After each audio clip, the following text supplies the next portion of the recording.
Seja muito bem-vindo à nossa escola bíblica online. Nós adotamos a revista Compromisso, esta que se encontra em minhas mãos.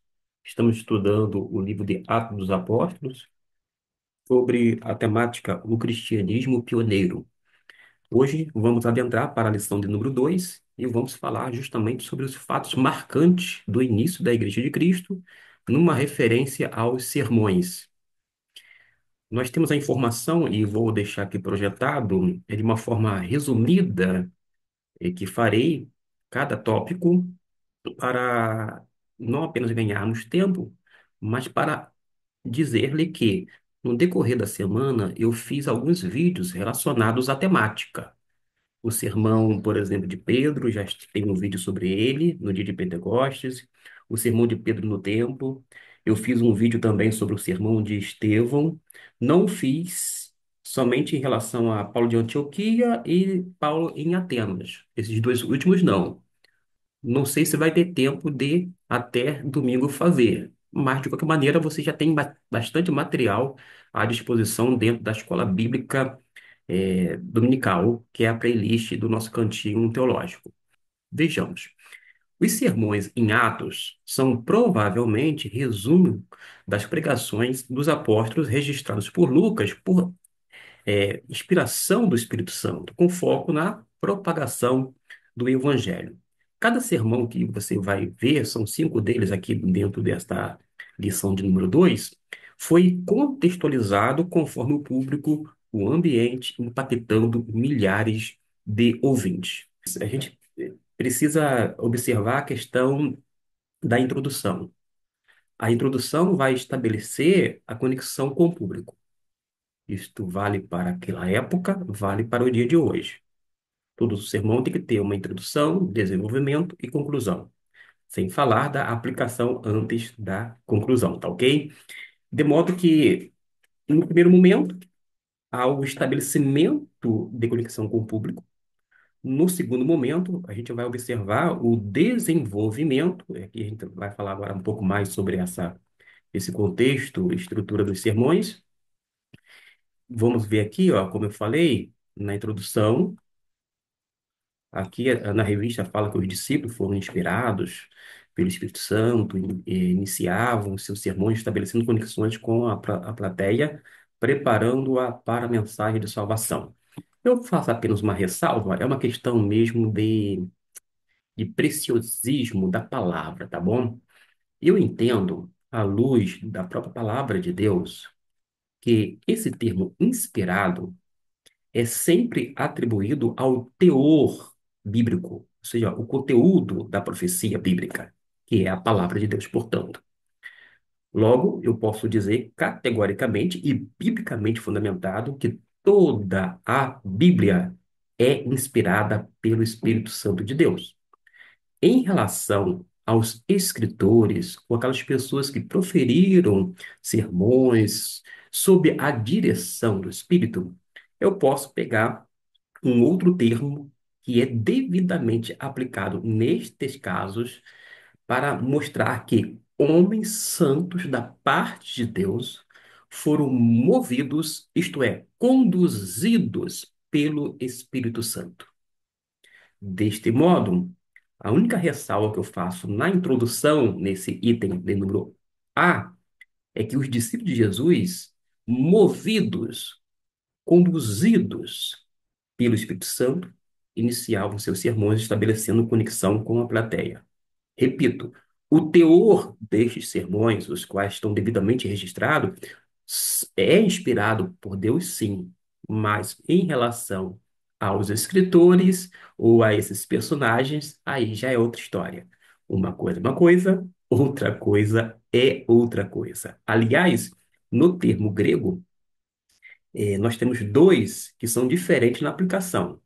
Quando fala que é a Bíblia, no sentido de profecia, que a Escritura é inspirada pelo Espírito Santo de Deus, é um termo próprio, né? Vou dizer assim. Já com relação, quando fala sobre os homens que redigiram, que foram movidos ou conduzidos, aí já é um outro termo. A gente, às vezes, esbarra nessa questão não técnica, mas nesse elemento linguístico. E daí a gente acaba fazendo uma série de confusão. Mas o objetivo do cantinho teológico, dentro da escola bíblica dominical, é justamente mostrar e esclarecer, à luz da Bíblia, esses pormenores que muitas vezes passa batido diante de algumas pessoas, quando não muitas pessoas. Eu prossigo com relação ao desenvolvimento, que é o nosso outro assunto aqui. O desenvolvimento nada mais é do que a explicação bíblica mostrando Jesus como Messias, porque é este o objetivo de cada sermão quando nós analisamos, apresentar Cristo, o Messias, tá bom?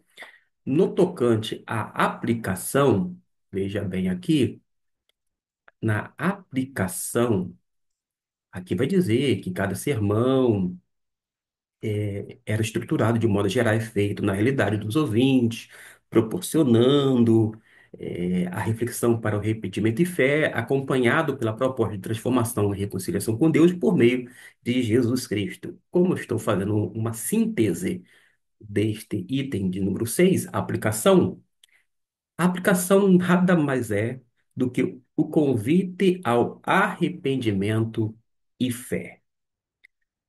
Vamos para a conclusão, que está aqui. Note que há algumas colocações. No geral, os sermões davam a oportunidade para a conversão e arrependimento, com um convite para adesão à nova vida em Cristo Jesus, em anúncio da possibilidade de transformação de vidas na esperança do Evangelho. Ora, a conclusão, o que é? Apelo à conversão e transformação de vida. Se você gravar isto na sua mente, no seu coração, você não terá nenhuma dificuldade. Pelo contrário, você vai ter condições de assimilar melhor não apenas esta porção, mas muitas outras porções da palavra de Deus. Nós temos agora o primeiro dos 5 exemplos de sermões em Atos.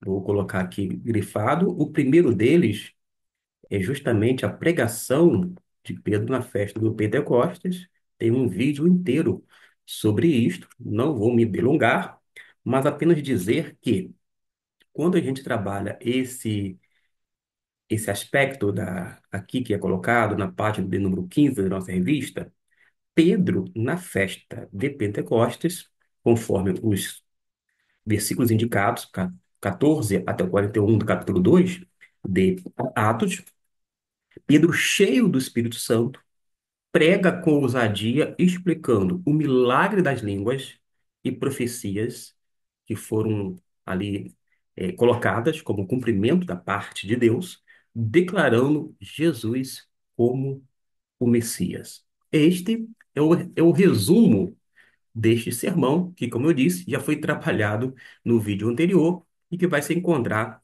na descrição deste vídeo. Lembrando que os vídeos que eu faço sobre os sermões, eu não me baseio na leitura da revista, no conteúdo, na colocação do autor em questão. Pelo contrário, eu apresento o texto bíblico e vou trabalhando, fazendo alguns destaques, até porque a gente não tem condições alguma de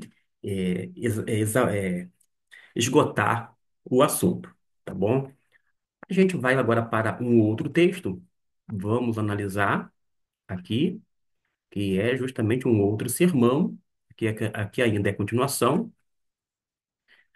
A, a imagem não ficou muito boa, mas espero que você não seja prejudicado. Lembrando também que este vídeo está na descrição, foi feito anteriormente com o objetivo de trabalhar os pormenores bíblicos, que é o sermão de Pedro no templo. Como é que a gente pode resumir estou apresentando aqui, são várias coisas que fala, vai até aqui, ó. Mas como é que a gente pode resumir isto? Primeiro, Pedro nega no templo de Jerusalém sobre, é, digo, primeiro, Pedro prega no templo de Jerusalém sobre a misericórdia de Deus e apresenta Jesus como a fonte de cura e salvação. Ele destaca o milagre da cura do deficiente como prova de amor e do poder de Deus e do Cristo ressuscitado. Ao final, ele faz um apelo ao arrependido e convida os ouvintes a aceitarem o evangelho para a restauração de suas vidas. É isto que a gente vê de uma forma resumida neste sermão. Eu já chamei atenção lá no outro vídeo, mas aqui eu, uma vez mais, bato na mesma tecla, é que a ideia popular de um ministério de curas e milagres, prodígios, naquele intuito de enriquecer os chamados gurus religiosos, pessoas que são tidas como que tivesse uma relação direta com Deus, etc e tal. Essas pessoas que são aproveitadores e exploradores da fé alheia, isto não tem nenhuma conexão com o Novo Testamento. Primeiro que toda cura, todo milagre feito por Deus nunca teve essa espécie de barganha, tipo um toma lá da cá. Você dá uma oferta e você recebe uma graça da parte de Deus. Pelo contrário, é sempre uma ação graciosa da parte de Deus, sem um mérito humano, mas com aquele objetivo, por exemplo, de apontar para Cristo Jesus, de corroborar com a mensagem apostólica, entre outras coisas. Poderia, entre outras coisas, citar a misericórdia de Deus, porque Deus é misericordioso, sim. Tem coisas que você vê que está dentro do propósito dele, e ele vai realizar porque é desígnio divino, entre outros aspectos que demoraria aqui, mas que a gente pode trabalhar num outro momento. De modo que a gente vai observar que Pedro, ele chama atenção para o nome de Jesus, ou seja, foi no nome de Jesus, na autoridade de Cristo Jesus, que foi feito, inclusive, a cura de um coxo. Hoje, infelizmente, quando há uma cura aqui ou acolá, as pessoas chamam atenção para o líder religioso que estava até então à frente, quando não um ministério específico ou uma denominação. Mas acontece que, quando um feito extraordinário acontece da parte de Deus, o objetivo, claro, é restaurar a saúde do indivíduo, sim, mas sinalizar para a pessoa de Cristo Jesus, não chamar atenção para o ministério em si, tampouco para a igreja, denominação. Por quê? Deus não divide a glória com ninguém.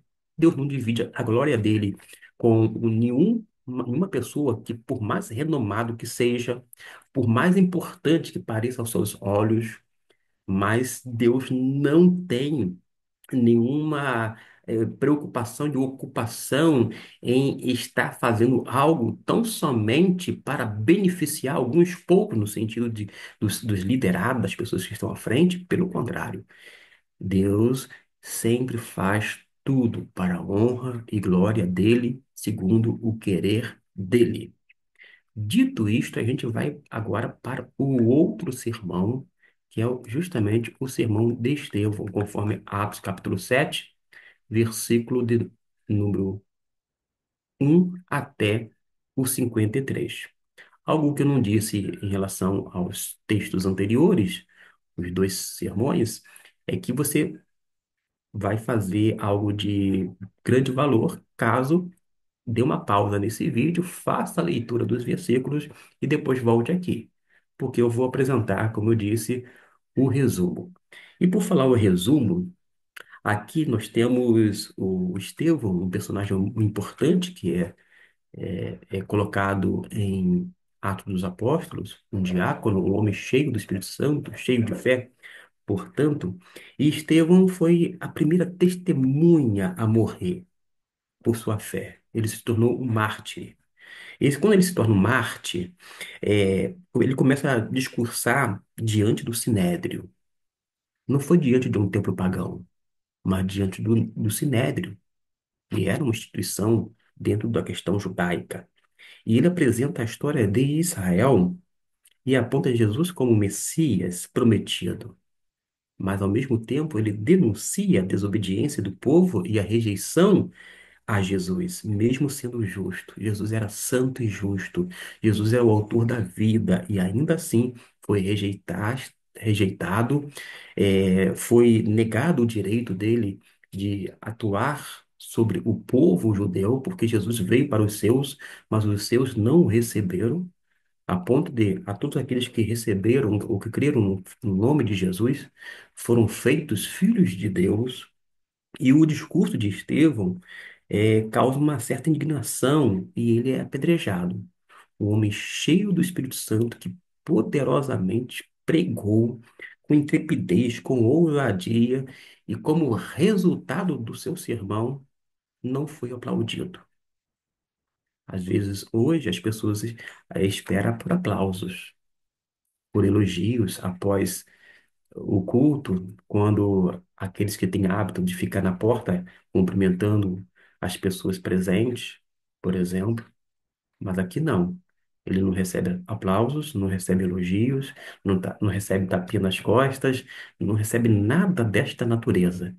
Ele recebeu pedradas, porque ele foi apedrejado e ele tornou-se o primeiro mártir da história cristã ou do cristianismo. Com relação ao outro sermão, eu não trabalhei ainda, não sei se vou ter tempo. Hoje é quarta-feira, mas não sei se vou realmente ter tempo. Mas, de qualquer maneira, eu vou fazer só o resumo de Paulo em Antioquia, capítulo 13, versículo 16 até o número 41. Deixa eu só confirmar aqui. Isso mesmo, até o 41. E quando a gente vê esse sermão de Paulo em Antioquia, o que que a gente observa? Que nesse trecho, o conteúdo do sermão está apenas começando a ser citado. Isso mesmo. Quando você vai lá para a sua Bíblia, abre, mas pode entender que se refere à missão dos discípulos enviados por Jesus à pregação de Paulo sobre o Evangelho. Tanto é, e depois, durante a sua viagem, a primeira viagem missionária, Paulo prega em uma sinagoga na Antioquia da Psídia, que é a atual Turquia. E lá, Jesus não, Paulo vai apresentar Jesus como Messias prometido e cumpridor das promessas, das escrituras judaicas, uma referência ao Antigo Testamento. E ele vai destacar a ressurreição de Jesus como a garantia da mensagem do Evangelho, centralizando a sua pregação nesse evento. E, por fim, vai convidar todos os ouvintes à fé em Cristo Jesus. O pregador, hoje em dia, ele não tem que fazer discípulos para si, senão discípulos de Jesus. As pessoas têm que ser atraídas a Cristo, que é uma pessoa bendita, que é o Deus nosso, o qual tem que ser acatado o seu senhorio e reconhecido como Senhor, como Mestre, como de fato Ele é, como como Deus. Em relação ao último sermão aqui apresentado, ao quinto e último analisado, tem esse sermão de Paulo em Atenas. Vale lembrar que em Atenas, pelo menos, é uma cidade onde não teve nenhuma igreja organizada pelo apóstolo Paulo, curiosamente. E quando a gente se reporta à pessoa de Jesus, Jesus começa a sua igreja, a sua igreja não, digo, o seu ministério em que local? Nós temos três províncias na Palestina, Judéia, digo, Galiléia, Samaria no meio e Judéia. Jesus começa na Galiléia. Nós não temos nenhuma informação de uma igreja cristã na Galiléia. Não há registro histórico, tampouco bíblico. Com relação a Paulo, nós não temos nenhuma informação bíblica de que uma igreja foi organizada nesta cidade, a ponto de alguns dizerem que a mensagem de Paulo não teve um resultado satisfatório. A questão toda não está com a mensagem em si, porque a mensagem a qual era anunciada por Paulo era o poder de Deus, porque ele anunciava Cristo Jesus. E o Evangelho, justamente, o poder de Deus se refere à pessoa bendita de Cristo Jesus. Não é apenas um conteúdo acerca das boas novas, mas é o próprio Cristo como uma boa nova para toda a humanidade, inclusive para aquelas pessoas da cidade de Atenas. De qualquer modo, em Atenas, nós temos o centro do pensamento filosófico, e Paulo prega num lugar chamado Areópago, justamente. Ele vai pregar no Areópago, nós temos essa informação na Bíblia, aqui está escrito aqui no Areópago, ok? E ele apresenta aqui como um Deus, ou melhor, o Deus, que é o Criador. Deus é Criador, Deus é acessível a todos, e como acessível a todos, está chamando ao arrependimento por meio da ressurreição de Jesus Cristo. Ele sempre prega um Cristo crucificado e um Cristo ressurreto. Um Cristo que foi ressuscitado, sim, porém não ficou no madeiro, tampouco no sepulcro. Hoje em dia, as pessoas às vezes pregam Jesus bonachão. As pessoas aprontam diante da Igreja de Cristo e não espera nenhum tipo de reação. É como se fosse, alguns anos atrás, tinha nos postos de gasolina, não sei se ainda tem nessa mesma proporção, pelo Brasil afora, mas um boneco que era inflável e ele ficava, eu vou dizer assim, um bonecão lá do posto. E ele ficava lá chamando atenção. Era um chamariz quando a pessoa passava no posto de gasolina, na estrada, né? E via aquele boneco assim inflável, e geralmente gigante, atraía as pessoas, as crianças estavam dentro do carro, todo mundo queria parar e era a maior novidade. Foi uma coqueluche do momento. Era uma estratégia de marketing para que as pessoas parassem no posto. E tem gente que acha que Jesus é aquele um boneco, é como se fosse um bonecão do posto. Jesus é um bonachão. Jesus está ali só de enfeite. E as pessoas usam e abusam do nome de Jesus ou do nome de Deus. As pessoas às vezes fazem coisas que, como se diz no popular aqui no Brasil, até Deus duvida. Como é que pode as pessoas sem temor, pessoas zombadoras, pessoas que lidam com as coisas de Deus sem nenhum tipo de temor e tremor? Como é que as pessoas lidam com as coisas santas como se fossem coisas bem naturais, mas cheias de egoísmo, a ponto de algumas pessoas, infelizmente, viverem às custas de pessoas assalariadas. Eu, particularmente, não tenho nada contra um ministério, digamos, bem-sucedido, mas eu não me conformo com como alguns ministérios são colocados e apresentados a ponto de o líder à frente daquele ministério vai se enriquecendo, se enriquecendo, se enriquecendo, e sempre explorando a fé alheia em detrimento da minha heresia, porque ele vive não do evangelho, mas faz uso do evangelho para vantagens pessoais e financeiras. Gente, quando a gente lida com o reino de Deus, com a Igreja de Cristo, com o ministério pastoral ou ministerial, a gente tem que entender que nós somos prisioneiros de Cristo. Nós somos cativos a palavra de Deus. Nós somos servos, isto é, nós somos escravos, não temos vontade própria. A gente tem que fazer a vontade de Deus, custe o que custar. E a gente precisa entender que a gente não pode banalizar o evangelho. Não pode ser algo em troca através de interesses. Tem muita gente interesseira no chamado meandro evangélico, mas de tais pessoas a gente tem que fugir. Tem muita gente que quando fala assim, muita gente, é porque o meio evangélico é muito grande. Milhões e dezenas de milhares de pessoas. Mas acontece que a gente precisa ter realmente discernimento espiritual, bom senso e fazer, não vista grossa a essas coisas, mas nos posicionarmos, estarmos firmes em Cristo Jesus. E aqui, alguns aceitavam a mensagem de Jesus e outros rejeitavam a mensagem, demonstrando que o discípulo de Cristo precisava estar preparado para as diferentes reações à pregação.